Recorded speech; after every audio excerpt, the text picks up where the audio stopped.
Meron tayong dito Mio Sporty, Yamaha Mio Sporty. Sira po ito, mahirap andarin, at yung mga cover niya ay wala na, pati yung headlight yan sira na rin, wala nang headlight.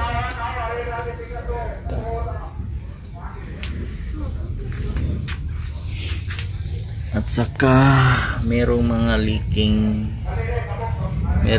sa kanyang mga engine. Yan.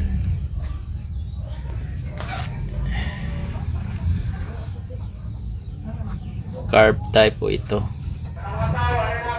Yan.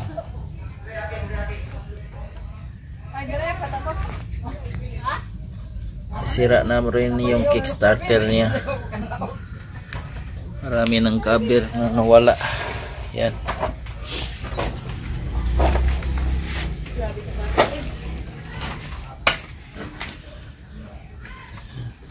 Subukan po natin itong paandarin at paganahin hanggang running condition po ito.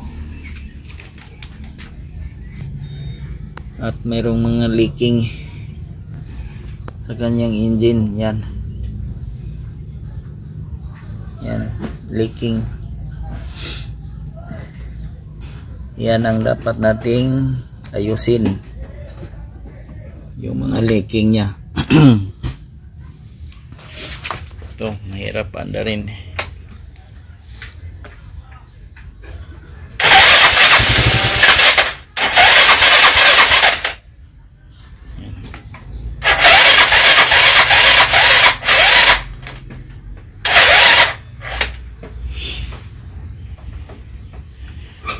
Hanggang redondo lang siya, hindi siya umaandar.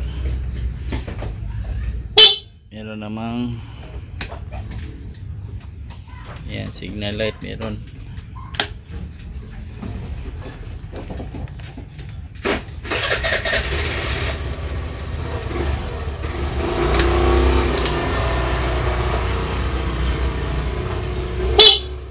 Ito lang mahirap andarin.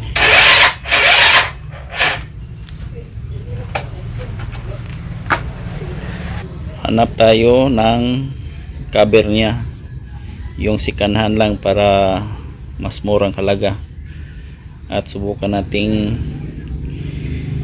paayusin to at magmukhang kahit mukhang bago.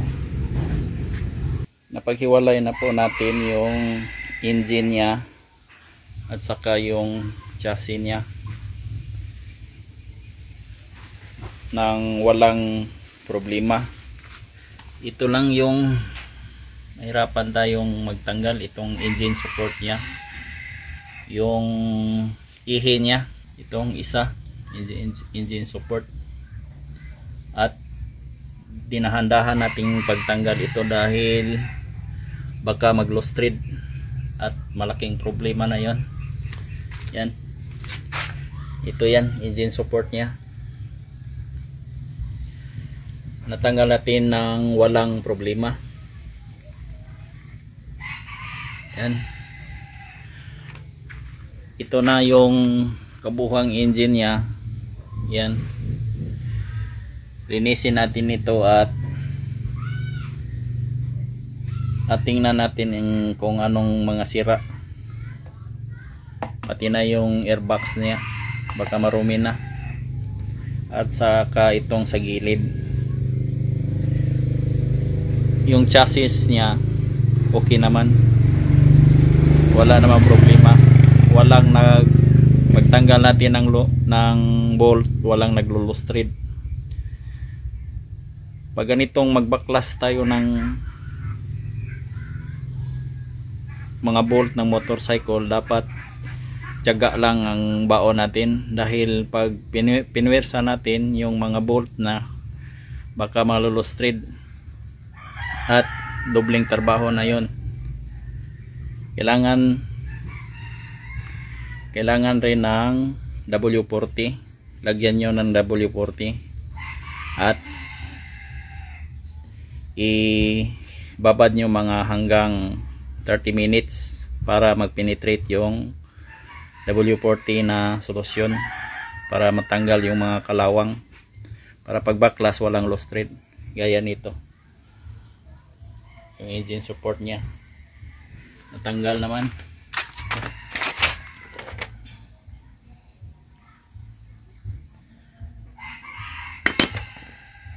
Hindi siya naglo-loose thread.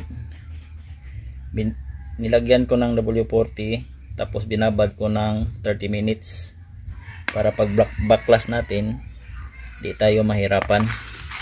Yan.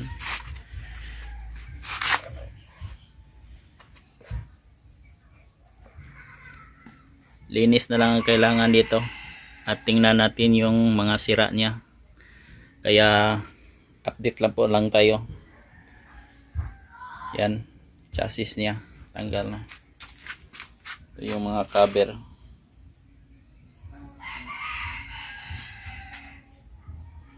Okay, ito na ang kanyang hitsura matapos nating linisin. Yan.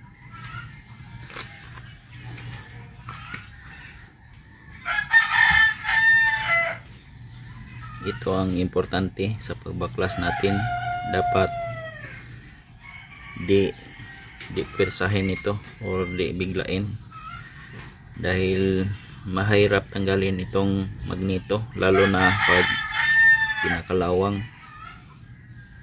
Yan, wala pong loose thread, goods po siya at nilinis na po natin para pag balik natin sa kanyang pisa malinis na. Tingnan.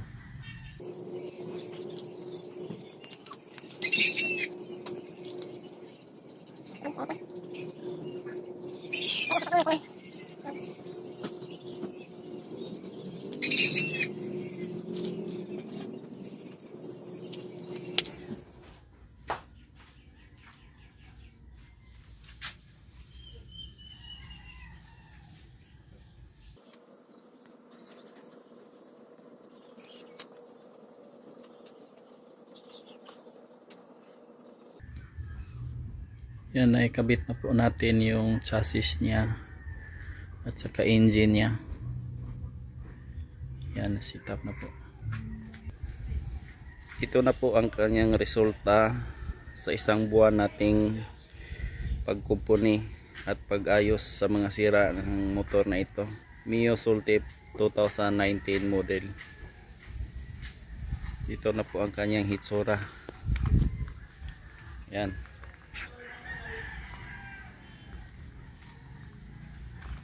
Meron na po siyang bearings, kompleto set na po siya. Yan.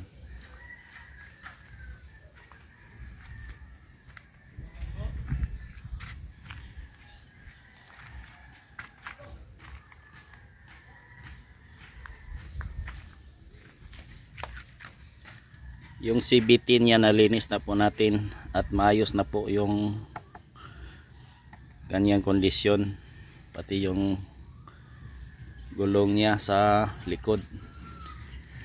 Lahat ng ilaw ay gagana na po, nasa 90% na po ito, in good condition. Yan.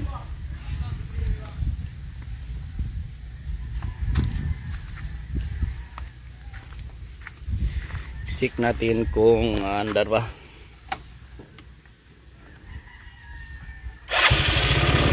Yan, one click lang po siya at andar agad.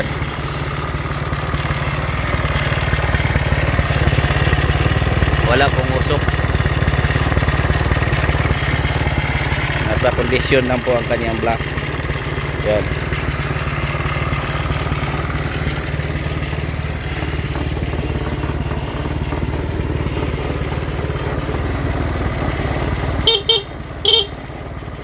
Signal light niya.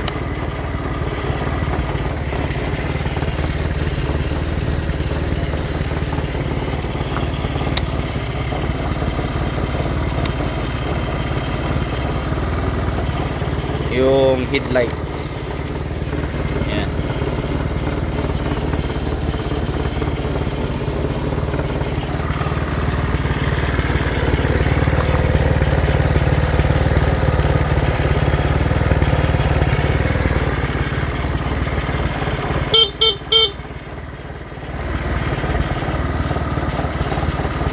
Yung dashboard niya gagana lahat.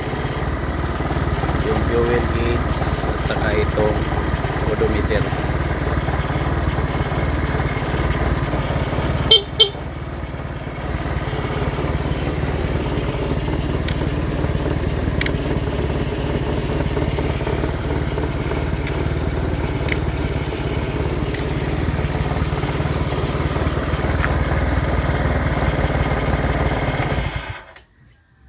Okay.